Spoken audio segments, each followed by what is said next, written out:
This is in a bid to save small businesses from collapse and revive the economy.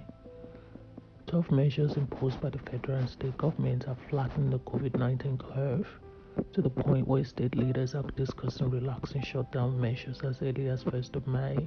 Prime Minister Scott Morrison warned government measures popping up affected businesses cannot go on forever, but he told Australians to stay home over Easter, which is this weekend.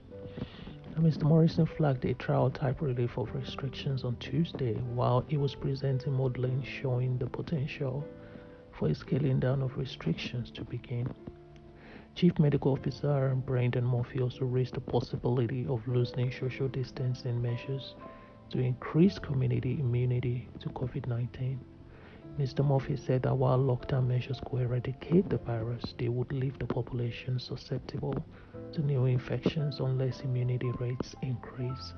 In New South Wales, the state government is considering gradually lifting down restrictions on some businesses, including cafes and restaurants, by the beginning of May.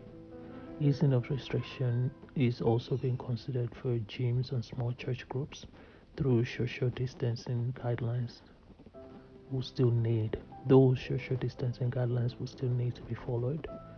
But Premier Gladys on Wednesday said it was important not to raise expectations and said governments were faced with a horrible choice. She said, "We know that the restrictions are having an effect, but it takes us a couple of weeks to get the data through the health experts to be able to advise us."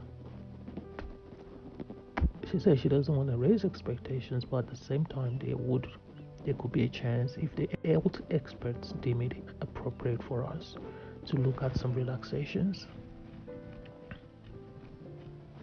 So the Premier and state government are now understood to be focusing on how and when to lift restrictions for businesses rather than tightening them further.